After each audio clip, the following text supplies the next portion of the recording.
Hi everybody, and welcome to Into the Vortex.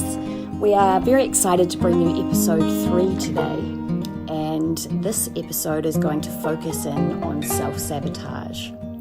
So we're going to start with a bit of an explanation about what self-sabotage is, and then I'm going to roll on into a personal quote from an author called Rita Clint. So, what is self-sabotage? I'm going to start with this. The difference between a person who self-sabotages and one who doesn't appears to be the ability to front up to and or tackle the pain in a way that aligns with your goals and values. So when we talk about the pain, you probably can feel what the pain is already. You know, what is the pain? Well, for me personally, it's things like bad habits or behavioral patterns that hold me back in life and that are not aligned with my goals and my intentions. And they pop up and they're annoying. But you know, they're still there. And for me, I'm really on a journey of identifying those things and trying to work through them. So let's go into this quote from Rita Clint, who gives a really good explanation of how self-sabotage has kind of lived through her experience. We often want quick answers, quick results, instant rewards, and that's normal in our high-tech, instant, Google-driven world. To take the first step towards reaching a goal or realizing a dream, knowing that there will perhaps be 1,000 more steps to follow in order to make it happen, can be daunting. It's simple and yet complicated. The simple part of achieving success is that it just takes work. For me, staying focused on my goals and envisioning my dreams every day makes the workflow almost on its own. The hard part is the mindset and not to self-sabotage because you don't believe in yourself. We often think we can't achieve our wildest dreams or that we are somehow incapable, and then we never, ever take that first step. I never felt that I was a very confident person, but with the support of some wonderful people and my own inner fire, I kept going. The hardest part after working was to actually accept that I deserved success. Success in itself is kind of scary too, because it comes with having to be responsible and not flake out. The people who have supported you and invested in you deserve that. I guess what I'm trying to say is that if you want something, you have to take action. A little step towards it every day. Then there is a reason to feel accomplished every day. Match your energy and vibration with what you envision. Believe you deserve success, so go for it. So yeah, that's a lovely quote from Rita Clint, and it just really sums it up for me. You know, we go through life and sometimes our goals and our visions and our intentions change. But we have these deep down goals and needs that we desperately want to achieve in our life. But sometimes it's just taking that first step. Yeah. And sometimes it does seem so daunting and so hard that we give up on it altogether. Yeah, totally. Yeah. So today's focus, as I said, is self-sabotage. And firstly, we're going to talk about, what is self-sabotage? And there are varying degrees of it. Why do we do it? Where does it show up in our lives? How do we identify it? And then lastly, how do we move through it, stay aware, and ultimately eliminate it? So as I said, self-sabotage is common, and it can't be confused with purely just making occasional poor choices or poor judgments or error or an error in judgment. This is not self-sabotage, this is being human. So you actually have to differentiate between the two. Behaviour is said to be self-sabotaging when it creates problems and interferes with long-standing goals. So self-sabotaging behaviours often feel protective and they feel safe, but ultimately they undermine us, especially when we engage in them repeatedly. People aren't always aware of their own self-sabotage behaviours, but when they do become aware, unfortunately, this awareness alone is not always enough to stop a person from continuing on with that behaviour. However, there are tools and even behavioural therapies that a therapist or psychologist may suggest and monitor in you to help a person overcome this behaviour known as self-sabotage. Yeah. So, yeah. It's very, very true. It's a heavy topic. It's a heavy topic, and it's one of those things that often we just don't want to face. Absolutely. One of those deep down truths that we know it's there, we know it's happening in our lives, but we don't want to talk about it. We don't, and even when it is identified or we are aware of it, it can be a real process of going, so what? I don't care if I'm self-sabotaging. I want to eat 20 donuts. You know, like exactly. You can get really defiant, and it's very interesting because you can know that you're doing it, and it can be something as little as setting your alarm clock every day for 6:30 with the intention of going for a walk and doing some yoga and meditating and starting your day wonderfully. But instead, every morning you just kind of catch yourself hitting the snooze button. Sleeping in until like you've got 5 minutes to get to work, and then you get to work and you're all flustered and you're grumpy, but then you know it's you're doing it, but then it could just be that you're not a morning person. So then there's that thing again of being human, and there are a lot of people who sleep in and don't like mornings. Yeah. I am one of them. Yeah. And so there's a real differentiation of you've got to be able to say, you know what, I'm not a morning person, and sometimes the judgment of that situation is much worse than the actual situation in itself. I mean, sure, if you're sleeping in 2 hours every day and you're going to lose your job and people are getting mad at you and you're desperately relied on and it's happened before, it's the 5th job you've lost because you've slept in every morning, then that would be a severe case of self-sabotage. That's when it's serious. Yeah, when it's damaging your life to a point. But there's different levels. That's it. Yeah, definitely. There's varying degrees. And I guess, the first step for most is identifying. Identifying that you're doing it. Identifying that you're doing it. And for me, it was really important to find out, well, why do we do this?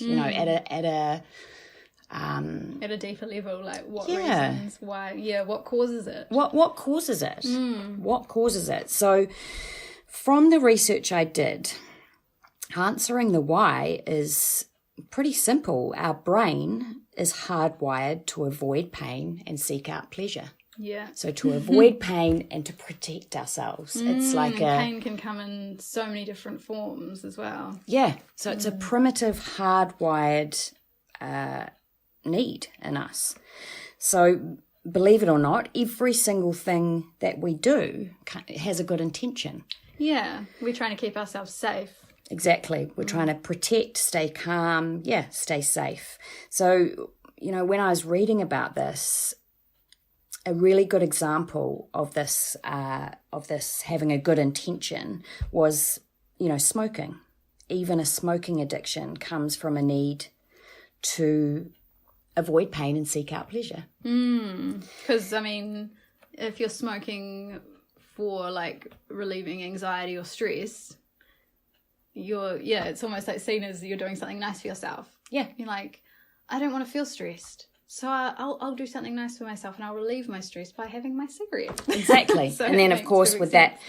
That, with drugs and alcohol and smoke, cigarettes are a drug, nicotine is a drug, that then becomes an addiction. So it can lead. So, you might want to stop smoking because it's bad for you, but unless you're getting really serious health problems or it's becoming an addiction that's ruining your life, then it could just be an annoying thing that you're trying to kick. But till it's really sabotaging you and you're letting it, get the better of you.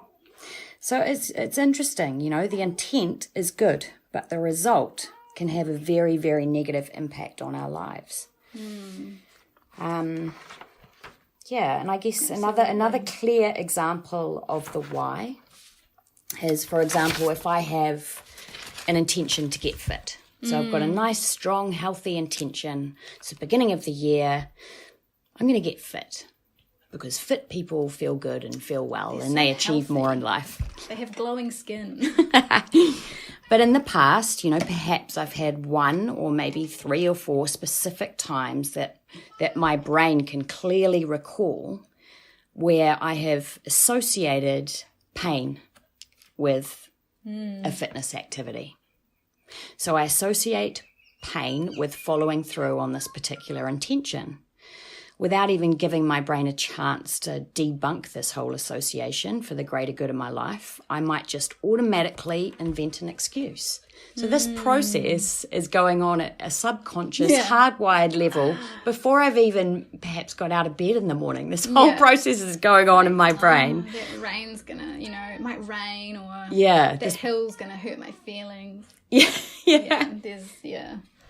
Hey, pussycat. Just meowing in the background there. Yeah, so this bargaining starts to go on, and some of it's at a really conscious level, and you sort of know exactly what you're doing. Yeah. But some of it is at that hardwired subconscious level, and it's controlling you. It really is, and it's so interesting because I remember reading a book about the athlete's brain and how they were saying somewhere, like some crazy statistic, it's probably not this, but let's say 80% of it is all about mental strength. So like the strength associated with just doing it is like actually like almost more important than the physical side. It's like not talking yourself out of that training session, or not saying, I'll just go a little easier today, or it'll be fine if I don't listen to my coach's notes. Or there's just all these psychological things that we do in our mind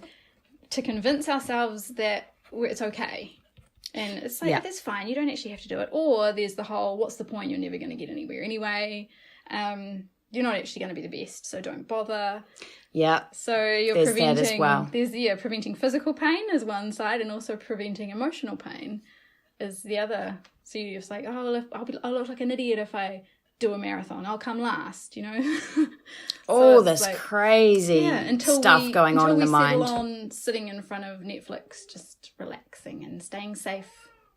But what I love about that is that once you can identify that all of those crazy thoughts that are going on in your mind at a conscious level are just thoughts. They're just the mind trying to protect you and stop you from getting up and getting out there in the cold and doing it. Yeah.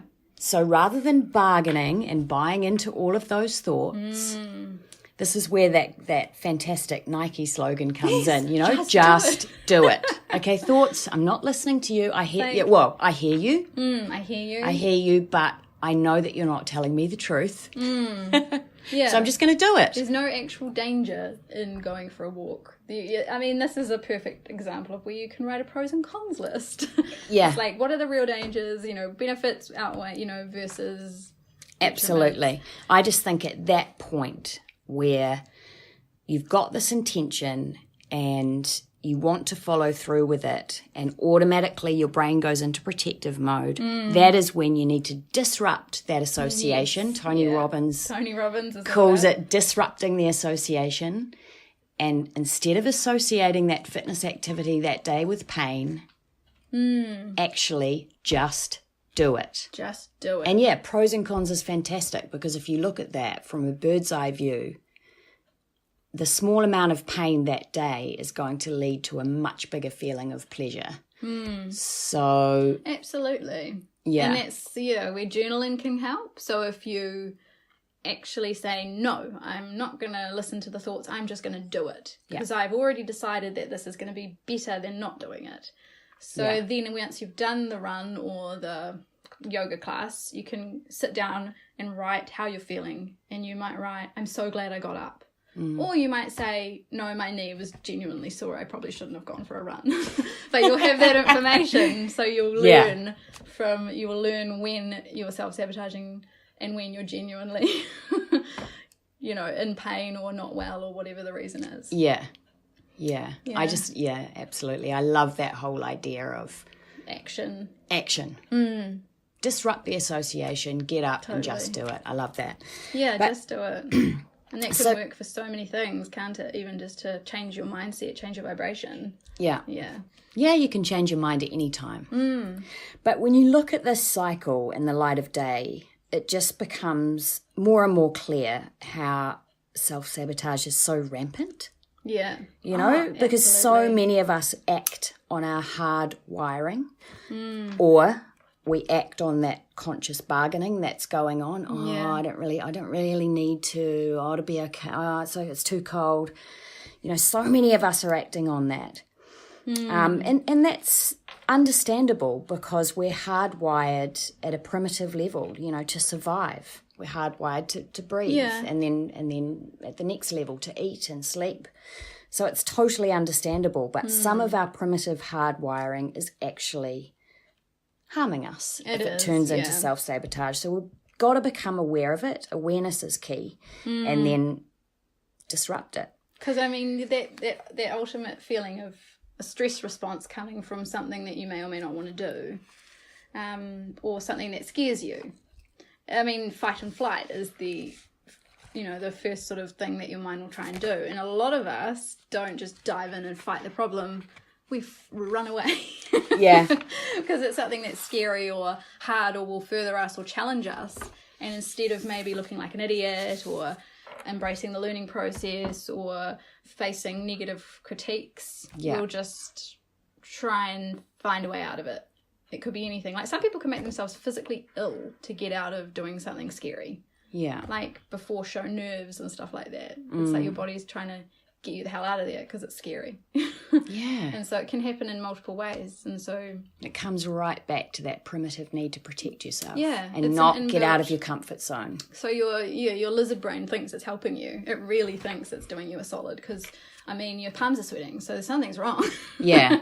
Yeah. Your heart's pounding and your mind's whirling. So, it sort of makes sense that your mind will start to try and find a way of getting you out of that situation. Yeah, and when I was researching this, that just made so much sense to me. And understanding it. Knowing that you're doing it and why you're doing it. Yeah, knowing that you're doing it, why you're doing it, somehow has just really motivated me to conquer this in my own life. Yes, me too. So, the third kind of major point around self-sabotage is, where does it show up in our lives most commonly? So this is an interesting one, and it varies. Everyone is unique. But according to the research that I did, the most common areas are the following. Self-medication with drugs and or alcohol. Comfort eating. Forms of actual self-injury. And this can range from minor things like making up an illness, I've got a cold or whatever, to serious things like actually that's quite common. People that harm themselves, people that are cutting and things like that. So, and then the fourth major area, and one that we're all very familiar with, is procrastination. Oh, yes. So all of these things can feel helpful in the moment, but ultimately they are undermining us, especially when we engage in them repeatedly. Yeah. So, the good old procrastination. Yes, that's always been a huge one for me. And they can come from old beliefs as well. So if you've got sort of a sensitivity around an area, and then that becomes an area where you do have a goal in that area, like, for example, eating healthy and losing weight because of it, that can, really trigger sort of, you've got an emotional issue around that thing that you're trying to change. Because maybe you were teased as a kid for eating ice cream and you shouldn't have been eating ice cream supposedly because you weren't skinny or something. So then you've got this memory and this emotional baggage around the issue. So you're already off to a bad start in a way with this goal, because you want to eat healthy, but there's also these inner critic voices in your head saying that have been firmly planted in there for quite some time. Saying you need to eat healthy because you were a chubby child and you shouldn't have eaten so much candy in the beginning. That's why you're here. All of these sort of voices get into your head, and that can really mess with you. And so it's almost like those feelings of, self-belief of, they're not actually real, but they're in your mind is something that identifies you. Yeah, and it's interesting that you bring that up because, childhood trauma or childhood trauma or just general childhood creates a lot of our deep down self-beliefs. Absolutely. And then, as an adult, you wonder where these patterns are coming from. And if you don't identify them and kind of debunk them and find the truth, you can be sort of acting out on your childhood for years and years. You've got all that fuel to give in to your self-sabotage because you've already got this belief. Like for me, I was told as a kid not to eat so many lollies because I too was not a skinny child. So I was already kind of like, oh, okay, my cousins are really willowy and tall and lanky, but I'm a short, squat kid, so I shouldn't eat lollies. And so whenever there was a situation where I was made to feel like I was bigger than anyone else, I was like, well, that's all my fault. And so for a long time, it was really my main goal to lose weight. Right. And that was totally associated with food just because of how I was raised and what I was told. So it was already like I was like, right, I'm not going to eat any chocolate. I'm not going to eat anything. I'm just going to live on celery. And so it's already like this sort of set up to fail. And then as soon as I'm getting these feelings of doubt or hunger or not wanting to exercise, it was like, it's because you're a chubby kid and you're never going to change. And so it's already convincing you. It's a hardwired belief. It's a hardwired belief, which becomes the voice of your self-sabotage. Yeah. And then you're like, oh, fine, I am whatever this voice says I am. And you just give up and feed into it.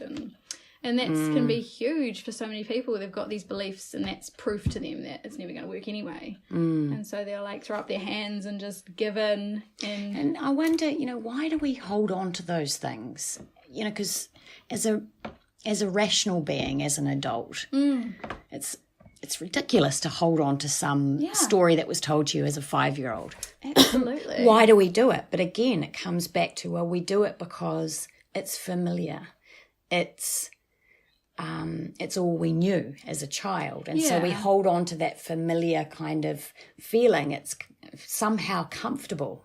Yeah. Even though it's almost like when you're a child, you go to school and you learn how to do maths and your parents help you with your homework and they tell you 1 + 1 = 2. But then if your parents or other teachers or any adult figure tells you you can't dance or you've got a funny nose, it doesn't really matter what it is.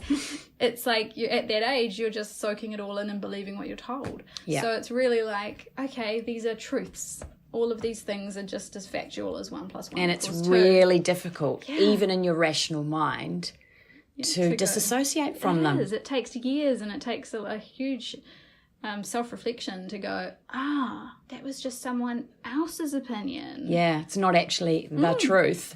Yeah, it's because, personally, I went into my 20s genuinely thinking I was obese. And I've never been overweight on the BMI, but I genuinely would have identified as someone with a severe eating problem, like overeating, and somebody who was overweight in my mind. And so so in my head, I had that self-belief that I had a severe weight issue. And it was driving you. Yeah, and so and it was overwhelming every other thing you were doing. And it was like, and so once you start on that path of like, well, why can't I eat candy? My best friend can eat candy and she doesn't have to go on a diet. And then it just turns into, you know what, screw this goal, I'm going to eat whatever I want. And so, and that's actually, whilst it's self-sabotaging on your goal, it's actually also detrimental to your health. So it becomes like you don't really have a choice. When did you become aware? Because you are clearly in the know about it now. When did that happen for you? When did you become aware, actually, this was a story I was told as a child. It's not the truth. Actually true. And I don't want to act on this story anymore. I want to take back the reins. I think it was, for me, when I was at drama school, I became very obsessed with my weight, and I sort of stopped eating altogether. I don't think I would have, definitely had disordered eating, but it was never quite to the point where it was like a health risk. It was more of a mental health risk. I was very unwell in my head. And it wasn't until I got better and then looked back on photos and stuff and went, I thought I was only just okay at that stage, but I was very thin. And so it was like, so now I'm at an average weight, and before I was actually visibly very thin. So it took a lot of that and letting go to go, okay. Yeah. It takes a moment of stepping back from yourself and going, and then it took me also to realize that my mother was a size 6. Right. So I'd been comparing myself to someone who was very small all my life. And whenever I was bigger than her, my father didn't have anything else to compare to, so thought I was big. Yeah, but she was, still is very tiny. So do you think that becoming aware of all of that was just a sort of a natural maturing process, or did you really have to do some work on that? I did heaps of work on it. Yeah.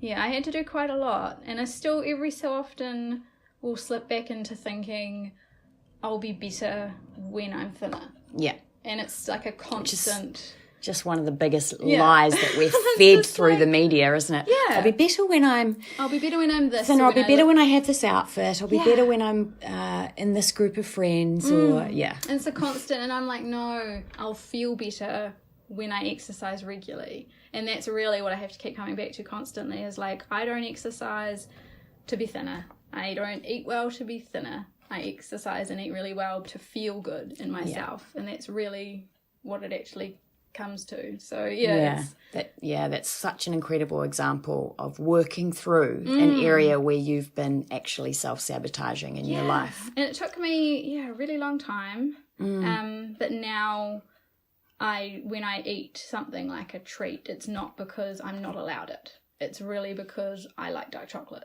and there's nothing really else about it, or I'm out with friends and we're having a dessert or something. So now you've found a system that works for you, and a balance, That's really interesting. So, okay, so we've covered what self-sabotage is. We've talked about how to identify it. We've talked about the most common areas that it shows up in our lives. Yeah. And how you can personally relate.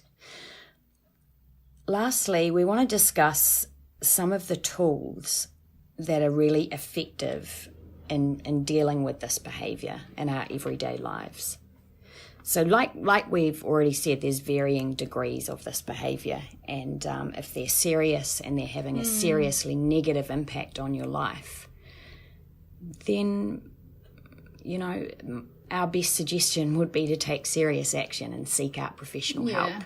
If you're realising you've got a serious problem that's, damaging your daily life or your quality of life, then, you need someone to help you identify why you're doing these things. And there are some amazing therapy modalities out there that deal with this really common behaviour. And people can, no matter what it is, no matter how serious it is, can work through this stuff and get better. Absolutely. And it's a process and it takes time, just like anything. But and I think a lot of the time we can see self-sabotage in our closest friends and loved ones more than we can see it in ourselves. So sometimes it just means, if you are close with someone, saying, are you really too busy to do this awesome job that you manifested? Or is it just that you're afraid of failing or not being perfect? Just to actually question the behaviour of those around you who you think are doing things out of self-sabotage. So if you see someone telling you that they would really like a job in this field, and then one presents itself to them, but then all of a sudden they've got 100 things on, they really can't do it, they're not going to do a good enough job, and too stressed, they have to quit. And then it's just, I think a matter of saying, just stop for a second and think about why you're doing this. Yeah. And it's definitely easy to see in other people. Definitely. And, you know, that's one of the major tools. So the tools of dealing with this behavior in everyday life, we've already discussed things like making a pros and cons list for the smaller things like fitness and eating and whatever it might be. Pros and cons and just putting pen to paper is always effective. Absolutely. The next one would be exactly what you've just been talking about, creating that accountability. So in order to get through some of these things, you need a powerful base to stand on in order to confront pain. And to create that powerful base is to create friendships and relationships around you where you can live out loud, where you can express yourself, where you can talk about things, because there's nothing worse than trying to deal with this stuff in isolation. Absolutely. So yeah, creating accountability and talking about these things with your friends and asking for help, again, absolutely. is so important and so effective. Yeah, you do need to talk these things through with people, because you do have situations in life where you get offered a job or something, and part of you is like, this is a great opportunity, and then the other part of you sees maybe the cons and the opportunities, so bad pay, and you can't figure out if you're self-sabotaging by turning this job down, or if you genuinely are looking at all of the possibilities and going, this isn't right for me. And it can be really hard sometimes to know if you are self-sabotaging or genuinely making a call not to do something. And so I regularly call my friend and just say, is it self-sabotaging if I do this? And we actually talk about it. We like have a conversation like, am I self-sabotaging if I don't go to this thing tonight? And then, and she calls me and says, is this self-sabotaging? And then there's also times when... So you're just checking in. You're just checking in with each other. And then sometimes it might be considered self-sabotaging, but you've got to consider your mood and your mental health and how you're feeling at that time. So say, you've got terrible period pain and you don't actually want to go to this like event, but the event you could meet some awesome people. And sure, go do what's right for you in that situation. And maybe there's like a networking lead there, and it's going to be an amazing opportunity. But at the same time, you're not feeling well in yourself, and it's okay sometimes to go, you know what, I'm not going to go. I'm going to stay home because that's actually what's good for me right now. Yeah. And that's showing myself love.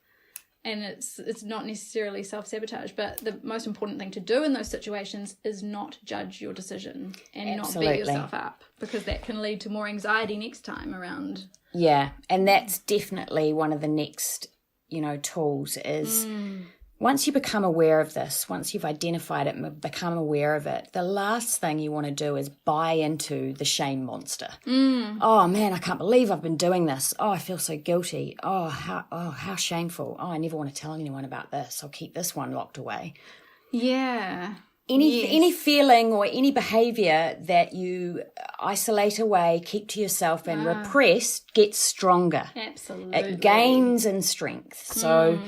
So once you've maybe witnessed yourself I can't even say the word. I know. Self-sabotage. Once you've seen yourself do it, I guess forgive yourself. Like, absolutely. It's you can go, oh yeah, that was silly. But tomorrow's another day. Yeah. I forgive myself for doing that. I recognize it now. Yeah. Processing it, knowing how common it is, knowing that you did it for the greater good with a good intention, you stuffed up, and then, maybe chatting about it with your friends. Yeah.